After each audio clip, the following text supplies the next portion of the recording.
Come with me as I go on my first solo travel trip to Georgia. This video is the first of a 3-part series and will be focusing on me exploring the city of Tbilisi. The other 2 videos will be about my tours to other regions of Georgia, so be sure to check that out too. I arrived in the afternoon and I started exploring the area right away. I was immediately in awe of how beautiful the architecture, the people, and the street art were.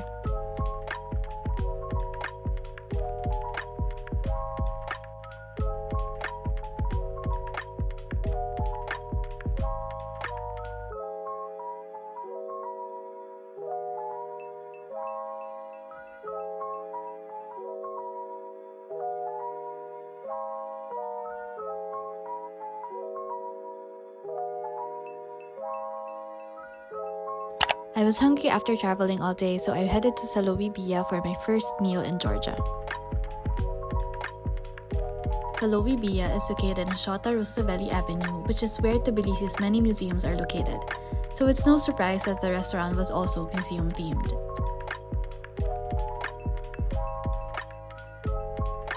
There were artwork covering the walls and multiple displays of trinkets.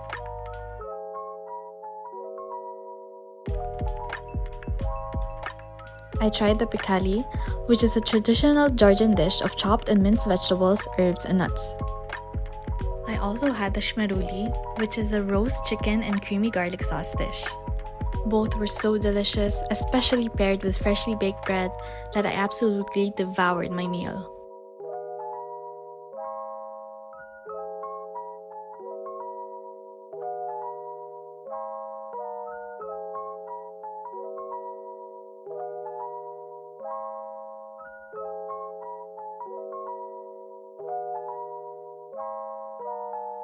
Next on my agenda was visiting the Tbilisi Digital Space to experience the Van Gogh Alive exhibit.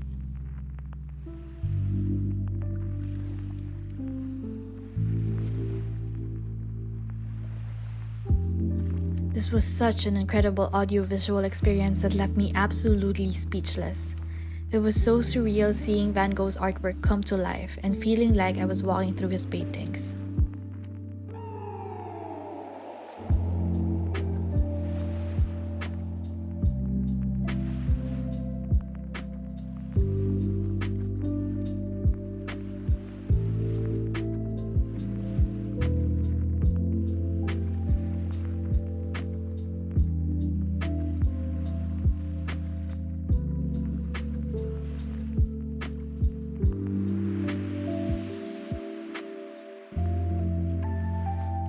Part of the exhibit was being able to view a life-size replica of Van Gogh's bedroom.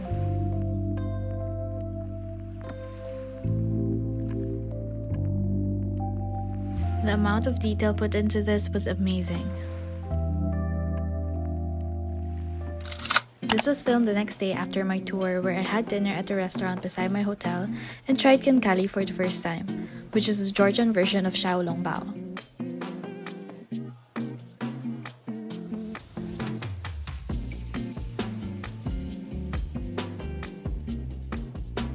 I also had an assorted khinkali because I loved it so much and wanted to try other variations.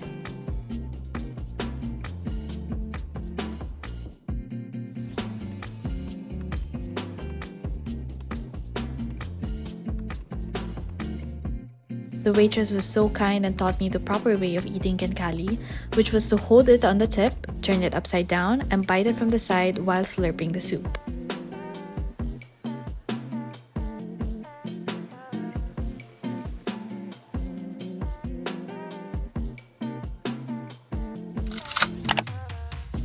The next morning, I headed to a cafe I found offering free portraits on your coffee cup.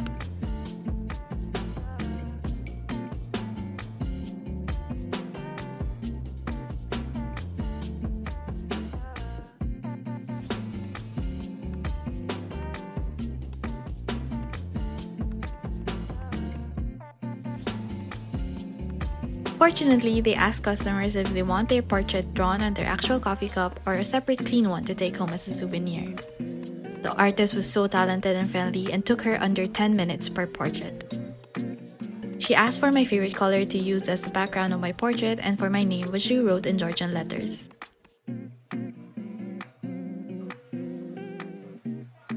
I sat down on a nearby bench to enjoy my coffee before heading out to explore Tbilisi.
One of the things I really wanted to see in Tbilisi is the leaning clock tower. The structure itself is so interesting and gives me Alice in Wonderland vibes.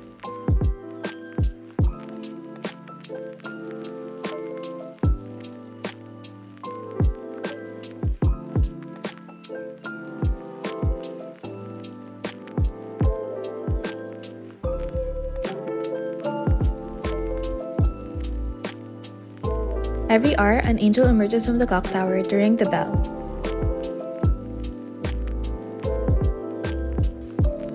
There's also a puppet show on the side of the clock tower every noon and 7 p.m. called the Circle of Life.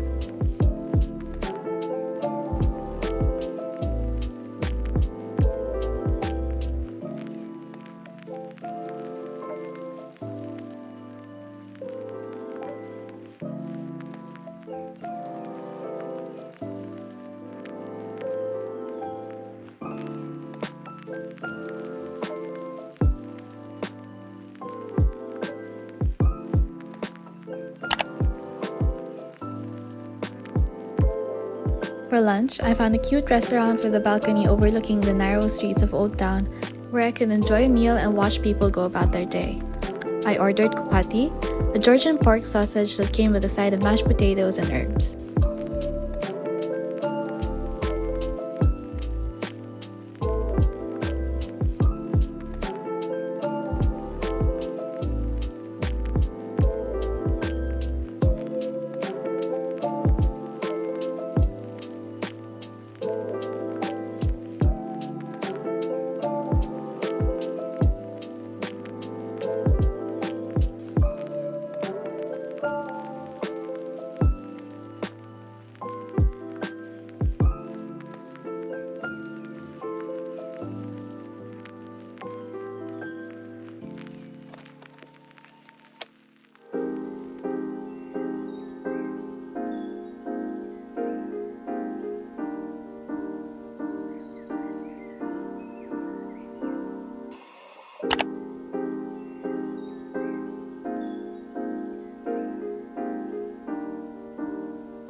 Another thing I look forward to doing on this trip was trying out the cable car from Reich Park to the Mother of Georgia Monument.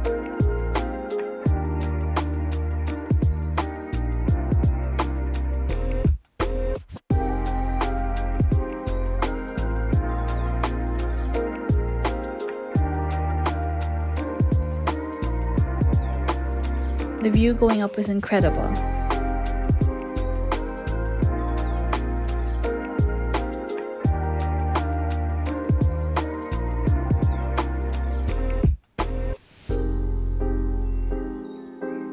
The view from the top, however, was even more breathtaking.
Next, I headed to Abanotubani to see the Sulfur bathhouses.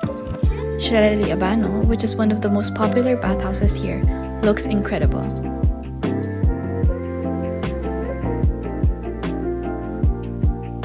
I love the colors and the patterns on its facade. Right beside Shireli Abano is the Love Lock Bridge, where lovers hang their colorful heart-shaped locks with their names on it, similar to the one in Paris.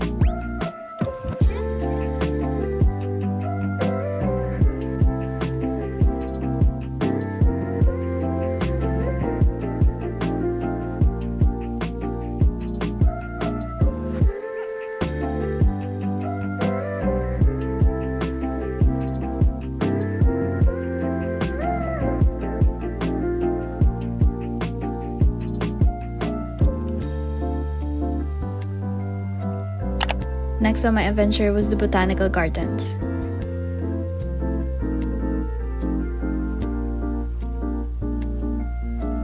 The area is huge and honestly was so tiring to explore.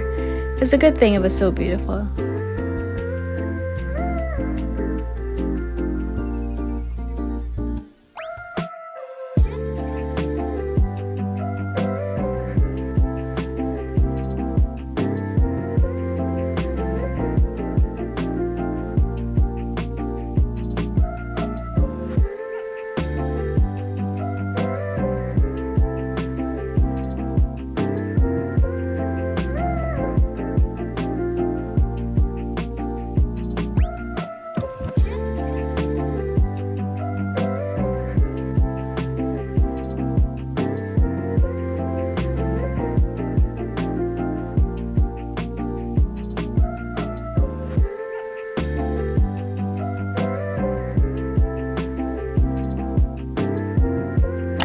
On my way back to my hotel, I passed by the Tbilisi weekend market, where vendors set up shop offering trinkets and various handmade items for sale every Saturday and Sunday.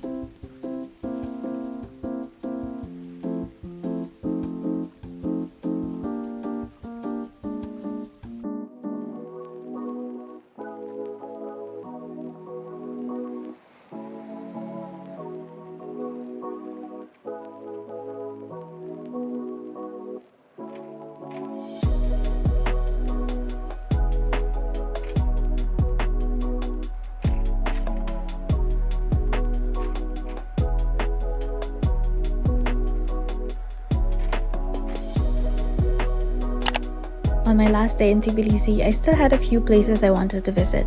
The first was the Dry Bridge Market.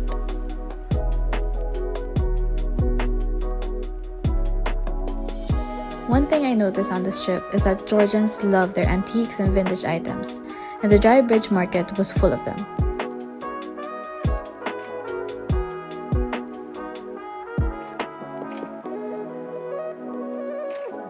There There were so many beautiful pieces of jewelry, and I purchased quite a few.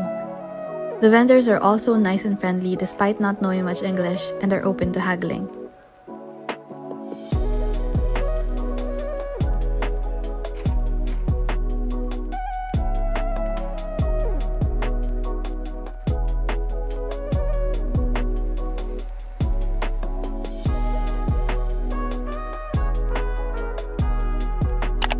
The Artists' Bazaar is located near the Dry Bridge Market and is where so many talented artists hang their work on display for sale.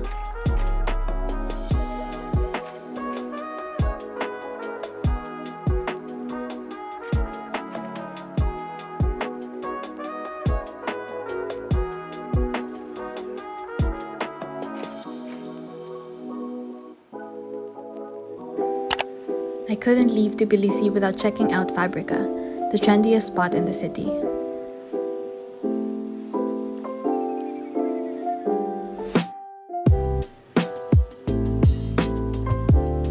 I found the cutest photo bus there, and of course I had to try it.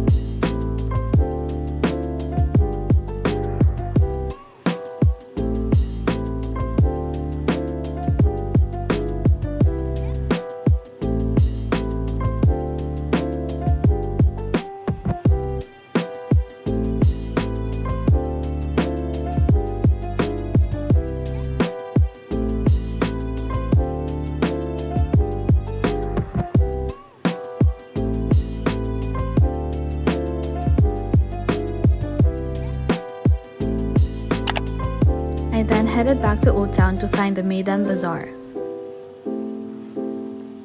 An underground tunnel turned into a market. This place was lined literally from walls to ceilings with artwork, antiques, souvenirs, and other trinkets.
Last on my itinerary was the MoMA Tbilisi. I love how many of the artwork had a lot of sunflowers, which are my late grandmother's favorites.